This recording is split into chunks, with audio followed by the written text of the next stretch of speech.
आप लोग बिरहा और साथ साथ धुन तरज के आनंद लेने और बड़ा बढ़िया बढ़िया बात भी सुने के मिलल।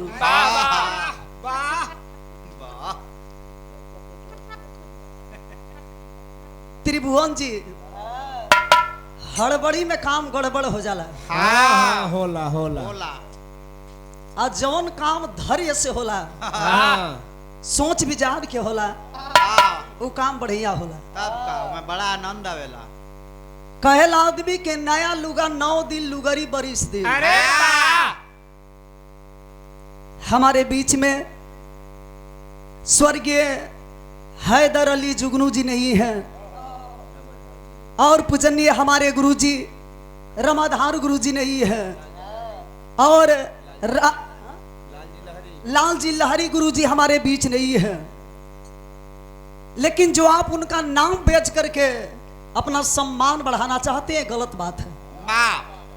हर इंसान को अपना अपना पहचान बनाना चाहिए और मीरा मूर्ति किसी पहचान की मोहताज नहीं है। अरे वाह क्या बात है। और हम नहीं चाहते हैं कि अपने गुरु का नाम लेकर के हम अपना नाम आगे करें। अरे वाह स्वर्गीय रामदेव गुरु जी, स्वर्गीय बुल्लू गुरु जी जो गा करके चले गए, अरे वाह वो कभी हम और आप मर कर की भी चाहेंगे तो हो नहीं सकते हैं। वाह और आपने कहा है तार सट कर रहा है, कहीं देखिए भैया। माइक वाला देखिए भैया, मीरा मूर्ति के चापते तो हर शॉट मारे लगल कहा है। ओके सही कल, सही कल, भी रात बाकी है, बात बाकी है। ठीक है ठीक है, कोई बात नहीं, हो गया। और जहां तक हमारे बीच में हम कलाकारों के लिए श्रोता भगवान के रूप होते हैं।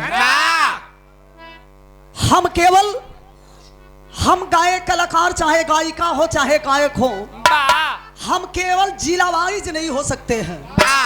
ऐसा नहीं कि मैं बिहार की हूं तो केवल बिहार में ही सीमित रहूं।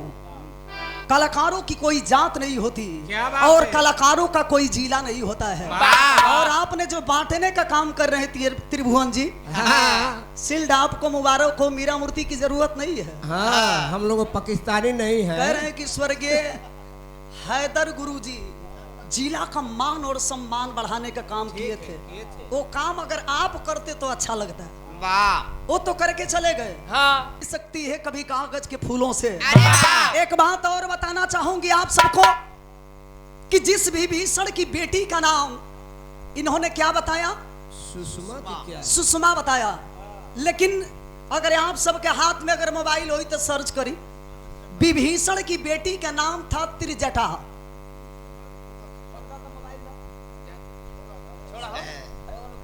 वो देख लेंगे, छोड़िए ना। नहीं रुकिए, मीरा मूर्ति सबूत से काम करती है।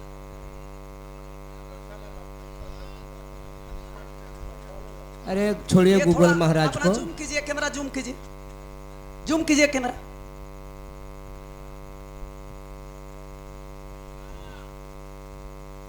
बकवास खाली कैला से ना हुई, बिरहा के सोचे के समझे के चाहिए। ये हमारा पूर्वजों का धरोहर है, इसे हम विलुप्त होने नहीं देंगे। हाँ, सटाने से नहीं होगा। आई मीरा मूर्ति मुंह नोचे वाली काम ना करेली। का जरूरत बा? आपने कहा आइल बड़ू बियाह में गावे लगलू निरगुण। आपको याद है जब पहली बार हमारे साथ आपकी मुलाकात हुई थी, तेरे ही में बिरहा था, वहां जाकर के वीर लोरी का आपने बिरहा गाया था। हाँ। और जब लड़ाई के मैदान में लड़वैया जब लड़ने के लिए उतरते हैं, अरे तो अपना दाव भले कुछ भी हो अपना लगाएगा। ये कोनो जरूरी थोड़े में कमाइल बनी मरनी में बिरहा गावे खाती तो जा अपन दाव मरनी वाला लगाएंगे। हम लगाएंगे, उसको आप बर्दाश्त कीजिए। सवाल और जवाब जब बिरहा होता है तब बिरहा में मजा आता है। आपने हमारे बिरहा का जवाब नहीं दिया है। बात के काटला से खाली ना वही बात के काटल का जनी कथी के चाटल। अब एकरे आगे बस बन को। हाँ रह दो पर्दे में। पैसा जे भी एजा कवि जी बैठल बनी, आप लोग तनी मनी मात्र 1 सेकंड खातिर हमारे बात सुनब। के पूजा करे खातिर, शंकर भगवान के पूजा करे खातिर एक दिन के बाद बाकी माता पार्वती सज धज के कैलाश पर्वत पर बैठल रही। भोलेनाथ पहुंचनी कहनी कि इतना सुंदर भेष बनाई के बैठल बड़ू गिरिजा, आज हमके मन करता नाच देखे के। भोलेनाथ से माता पार्वती जी पूछा तड़ी कि प्रभु इतना दिन हो गई आपको वो नाच के बतिए ना कहला, आज पहली बार तो के नाच देखे के मन करता। एगो काम कर, शाम के समय में आज मंदिर में जौन बा माता गिरिजा के मंदिर में नाच होई, आप नाच देखे खातिर चलिए। माता गिरिजा के मंदिर में जब सीता जी पार्वती जी के पूजा करे खातिर चली हो, तमाम सखिया भी जाती है पूजा करने के लिए। भोलेनाथ के तो नाच देखे के रहल, बूढ़ के भेष बनाए के बहरिए बैठ के देखा तो नाच की कौन कितना सुंदर नाचतिया। अरे बुढ़ापा के शरीर हो, आंख से लौकत नहीं के भोलेनाथ के। खाली खाली टोवत तड़न, माने उटोवत काहे खातिर हलन, अंदाज मिलाओ तो कौन कितना कमर हिलावतिया। आंखी से तनी धुधुरावन लौकत, लेकिन हैसे हैसे हाथ फेरे, ऐसे हाथ फेरो तड़न की कम से कम पता चल जा कि कहाँ खाल ऊंच बा। माता पार्वती जी बर्दाश्त ना कर पौली। पार्वती जी कहले रही कि यही मंदिर में यहाँ तो के नाच देखे के मिली। अच्छा तो पहुंचल वालो सारा लोग, भोलेनाथ जौन बा बूढ़ के भेष बनाई के नाच देखे खातिर बहरी बैठल बड़न। आ यही बीच में सीता अपने सखियों के साथ उसी मंदिर में माता गिरिजा का पूजा करने के लिए गई थी। वो बेचारी अपन गिरिजा जी के पूजा कई के खूब नाचा तड़ी। पहलवान साहब कि पहलवान केवल जिला का मान सम्मान नहीं बढ़ाता है, चाहे पहलवान हो, चाहे गवैया हो, चाहे लड़वैया हो, चाहे जो भी हो, हिंदुस्तान के मान और सम्मान बढ़ाता है। याद होगा जब हमारा देश गुलाम था तो हम केवल जिला का मान और सम्मान नहीं बढ़ाते थे, हिंदुस्तान के लिए प्राणों की आहुति दे करके हमारे भाई इस देश को छोड़ करके चले गए और एक ही नारा हम लगाने का काम करते थे, इनकलाब जिंदाबाद, इनकलाब जिंदाबाद, भारत माता की जय, भारत माता की जय। लाख मशक्कत के बाद मुझे आजादी मिली। तोहरा ऐसा 10 जना रहीतन लो तो देशवे गुलाम रही। वो कैसे हो, ऐसे कि खाली हाँ इलाहाबाद के मान सम्मान खाली गिराही में लोग तेज बा। हम बोला लाज रहे, लेकिन हमारे मुंह में अंगूरी लगाई कि यहाँ के बोलो नहीं। हम सम्मान करते हैं और सम्मान हमेशा आपका है, लेकिन बात पर बात होनी चाहिए। सीता जी गई बड़ी सखियन के संगे पूजा करे खातिर। अच्छा तो सब लोग नाचा था। भोलेनाथ बाहरी से देखा तड़ल। यही बीच में जब पूजा कई के सखिया जब बाहर आवे लगली, ते बाबू हे बिरहा सुने वाला भैया लो, भोलेनाथ सोचा तड़न कि वहां तक गिरिजा के नाच हम देख ना पाई। भोलेनाथ गुस्सिया गइलन, गुस्सिया के जाना तनी का कइलन, का हो सखियन के बोले लगलन। सखिया कहत तड़ी से के बाबा एजा का करे आइल बड़ा, तो कहत तड़न भोलेनाथ के बच्ची हमरे आंख से लौके लना, हम तो खाली तो लोग के साज बाज के आनंद लेतनी। सखिया धक्का मार के जौन बा भोलेनाथ के गिरा देली। आ जब गिरा देली तब भोलेनाथ जाना तनी क्रोधित होके का कइलन, इतना बिरहा सुने वाला भैया लो बैठल बनी और कभी जी भी बैठल होखो। भोलेनाथ गुस्से में आ करके अपना त्रिशूलवा के जौन बा वही मंदिरवा के दुआरिया पर गाड़ी दिहलन। आ जब गाड़ी दिहलन तो जाना तड़का भइल का हो, सखी लो जब नाच ओच के गिरिजा माता के पूजा कई के जब मंदिर से बाहर होके लगल लो, नोट कर ले हमरे बात के। जितना जानी ओ मंदिर से बाहर भइलो आ त्रिशूल के लांग हल्लो, लांगे के तो लांग दिहलो, जब बहरी आइलो तो फूल गई। अब है फूलल ह, खाली त्रिशूलवा लांघला के देरी हो कि फूल गई। आ जब फूल गई तो रोवे लगल लो, आ रो के कहलो माता पार्वती से कि माता हमनी के तो आपके बहुत बड़ा भक्त ही जाए, हमनी के कुंवार बनी जा कैसे अपन मुंह दिखाई जगाओ घर में। है। इस समाज के लोग हमनी के ताना मारी। अरे वाह, माता गिरजा समझ नहीं पा रही थी, लेकिन देखे ऐसा भी सौभाग्य हुआ जब भोलेनाथ के ध्यान में लीन होती है माता, तो पता चलता है कि भोलेनाथ क्रोधित हो गए हैं। अब उन्हीं की बदौलत जितनी लड़कियां हैं गर्भवती हो गई हैं। भोलेनाथ के पूजा करे लगली, हाथ जोड़ के क्षमा मांगे लगली कि हे प्रभु, गलती जौन हो गई बा हमनी के गलती के आप क्षमा कर दी। तो भोलेनाथ जानते बनी कि छने में रुष्टा छने में भोलेनाथ कभी कोई के ना कहल ही नहीं खल। गिरिजा माता जब भोलेनाथ के ध्यान कैली, क्षमा मंगली, तब भोलेनाथ जौन बा माता गिरिजा के और सखियन के गलती के क्षमा कर दिलन। लेकिन ये बतावा कि वो गर्भवा जाई कहाँ जाई हो? भोलेनाथ कहलन ठीक बातों के क्षमा तो हम कह देतनी, लेकिन एगो ऐसा समय आई कि कुंवारी जितनी लड़कियां गर्भवती हुई हैं ये सारा गर्भ में ले जा करके कहीं रख देता हूँ। और एक दिन ऐसा भी वक्त आएगा कि एक गर्भ कुंवारी कन्या के ही तन से जन्म लेगा। अरे जानत नहीं केकरा के देलन गर्भ जौन खलास भइल केकरा के हो? सूर्य को ले जा करके देते हैं और कहते हैं कि मैं अपनी अमानत हाथी के रूप में आपको देता हूँ। ऐसा भी वक्त आएगा हम जे करा के कहब वो करे के तो के देवे के। धीरे धीरे समय बीते लगल। वही कुंती कुंवारी जब सूर्य का पूजा कर रही थी, इशारा कैलन भोलेनाथ के समय आ गई हो, समय आ गई बा, अब डाल देले के जरूरत हो। तो कितना लोग कहेलन कि खाली सूर्य भगवान के पूजा खैली तब हो गई, कितना लोग कहेलन कि चौराई के सांप खैली तो हो गई। नहीं, वही त्रेता वाली था थी जब माता कुंती के गर्भ में होता है। अब माता कुंती के गर्भ से कर्ण का अवतार होता है। तो जानते हैं विरह में हम क्या कहते हैं उनको? शंकर का पुत्र कर्ण को कहते हैं। सच्चाई छुप नहीं सकती है बनावट के असूलों से, खुशबू आ नहीं सकती है कभी कागज के फूलों से। जहां न पहुंचे रवि वहां पहुंचे कवि। बात खत्म तनी कुछ गीत बजे बहादुर। तू ना बुरा मानू, तू बुरा जिन मारू तो हम कुछ नहीं कहा था।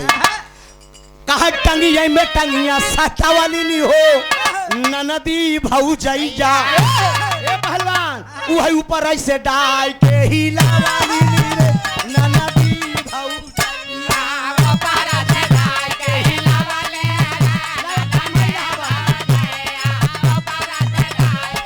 ला थामा अब थामा डाल के हिलावली ला हिलावा इलाहाबादी ए बच्ची ऐसे करकराई के लगबई करा था। कहा ऊपर ऐसे डाल के हिलाई दिन रे ननदी भौजैया। ओकर एक बात का भजान था, वही माल ऐसा फेदा गिरा वाली रे ननदी भौजैया। माल ऐसा फेदा गिरा वाली रे ननदी भौजैया।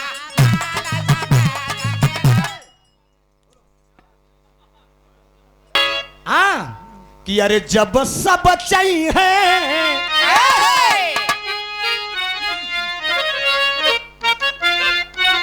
देखा ये लाइन उस्ताद का।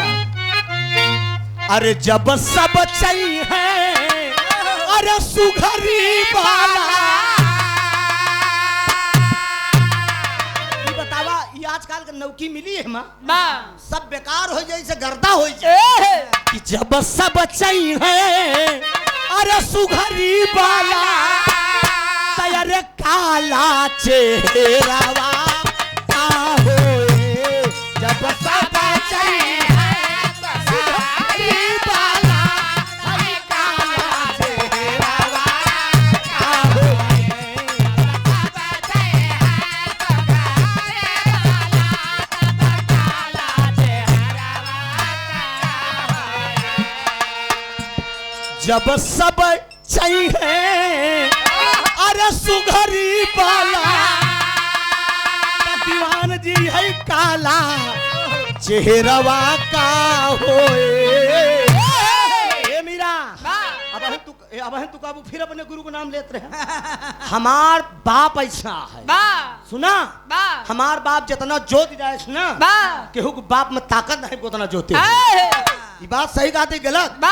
हैदर अली के जितनी कैसेट बा बिरहा जगत वो उतना पूरे बिरहा जगत गवैया के मिल के कैसेट बनी हो दोस्त ये हमार दावा है कि जब सब ही रम्भा अरे हो जाई है अरे जब सब ही रंभा अरे हो जाई है तैयार हमारा का दावा का होए जब सब ही रंभा हो जाई है तब हमारा का दावा का होए जब सब ही रंभा हो जाई है कि खेते मजबरा अरे मेरा बोई दियो खेत एक सुना बतला जिन बिहार से यार सुना ये सब सुनाई ना तो कि खेते मजबरा अरे बोई दियो त गोहूं के पिसरवा का होए समझा जब सब हीरोइन खोजे लगी सब हीरोइन खोजे लगे ये बेचारी समरकिन कहाँ जाई खेते में बेर्रा जब बोई दे तो गेहूं के बिसरवा का हो हाँ जब सब चाहिए सुघरी वाला कलूटिन बेचारी कहाँ जाई तो सबका गुजारा हो चाहिए बाजे मेहरारू अपने सूरत बड़ा घमंड करत मैं बहुत सुंदर हूँ एक घंटा सुंदरिया मन से तू देखे न तो थे हूँ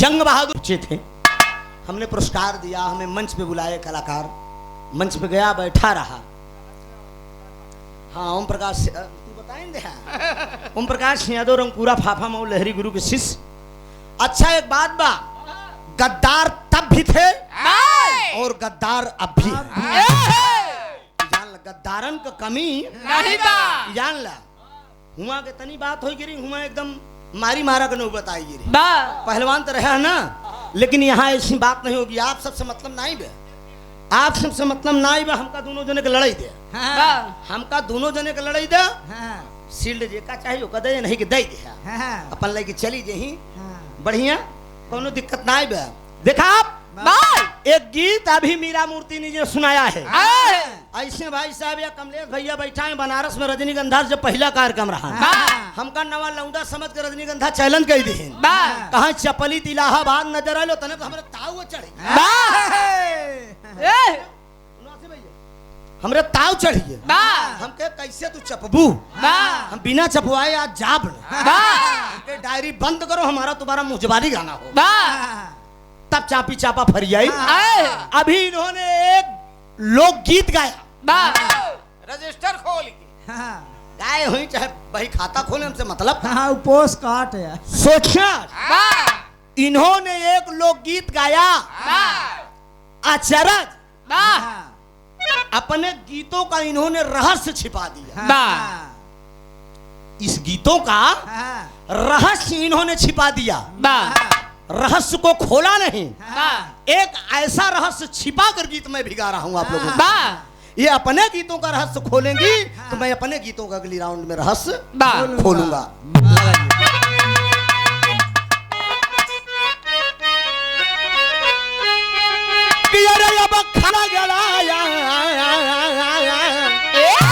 कहा अरे गुड़िया के अरे जंग बहादुर भाई गुड़िया के अब बीता त्योहार सार घुघुरी लैके आए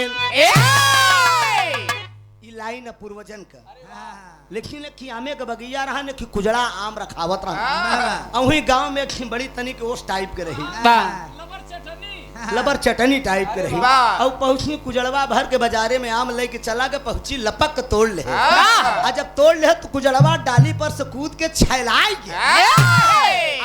पकड़ ले बगिया में कहा तेरी पिटीनी की अरे ये आमे के बगिया तो बाप ससुर लगाए रहे लपक के आए के तोरत हो और छैलाई के मिला छैलाई के नवा लौंडा रहा पकड़ ले इसका तेरी कहा का बा कहा यार अब खाई गऊ लगड़ाया कहा खाई गऊ लंगाड़ा आम ताम कहिया ले दे खाई गऊ लंगाड़ा आम ताम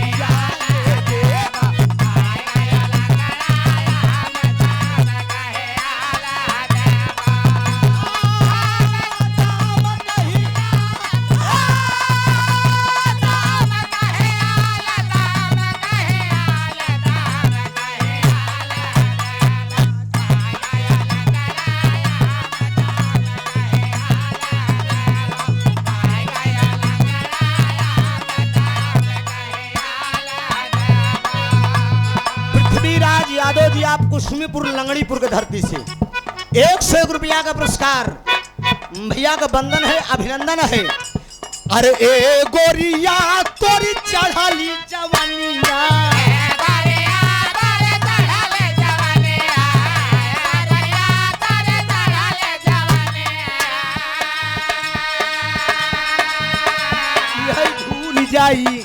यह झूल जाई गलावा के चाम, अरे झूल जाई गलावा के चाम,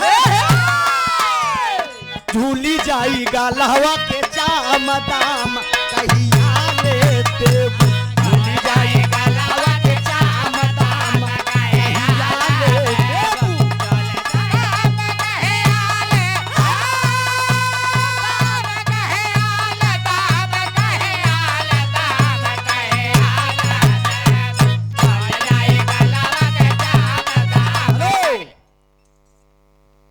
बहुत समाया का पुरस्कार सुंदर पुष्पहार हमारे धर्म के गार्जियन आप मीडिया प्रभारी विराह के आप काशी बनारस के धरती से कमलेश वर्मा मीडिया प्रभारी साहब, आपका धर्म का बेटा हमारे प्रयागराज के धरती के सूरज यदुवंशी उभरता हुआ सूरज है। मुझे बड़ी खुशी है हमारे जिले जनपद के कलाकार छोटे हो या बड़ा हो कम से कम बाहर के जिलों में गाने का काम करते हैं। माँ भगवती हर मोड़ पर उन्हें सफल करें। कमलेश भैया के जिक्र ऊपर हाथ रहे आगे काहे न तरक्की निश्चित करेंगे, लेकिन लाइन आप गौर करेंगे मित्रों। अरे नैया बीचे नदी जलधार, अरे नैया बीचे नदी जलधार, अरे नैया बीचे नदी जलधार भार बड़ा भारी होला, नैया बीचे नदी जलधार भार बड़ा भारी होला।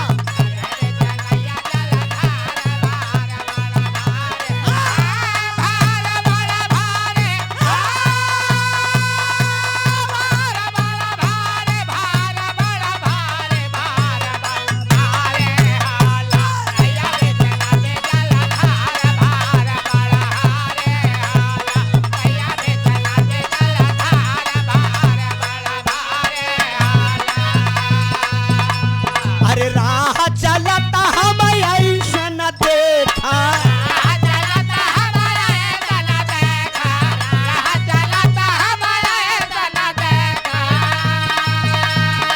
अचारज भाई बासिरी मान भार बड़ा भारी होला, अचारज भाई बासिरी मान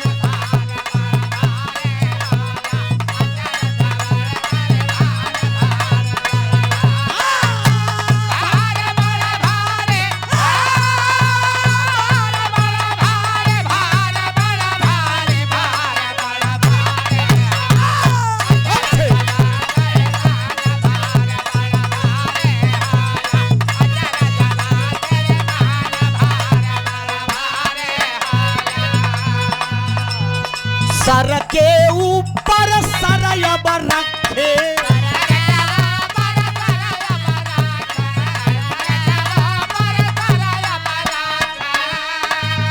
सर बोल रहे अब पानी सुन लो,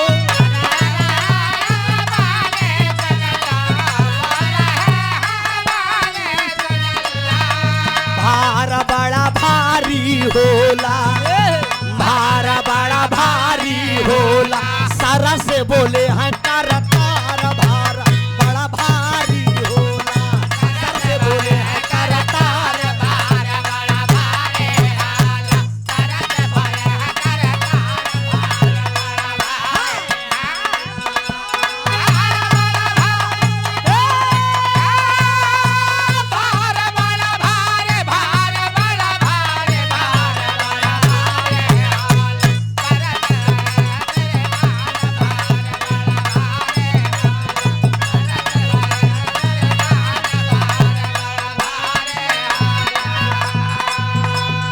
गौर करेंगे मित्रों, सर के ऊपर सर रखे सर बोल रहे हैं बानी, सर को सर से चला दिया सर से निकला पानी, सर के ऊपर सर रखे सर बोल रहे हैं बानी,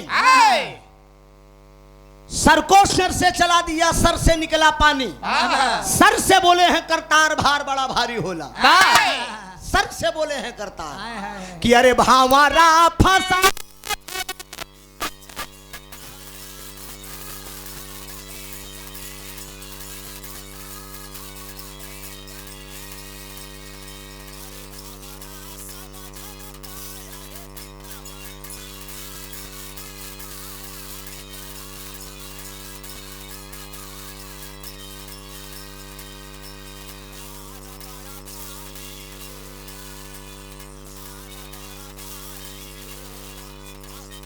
त्रिभुवन में हो भारत बड़ा भारी होला। त्रिभुवन में हो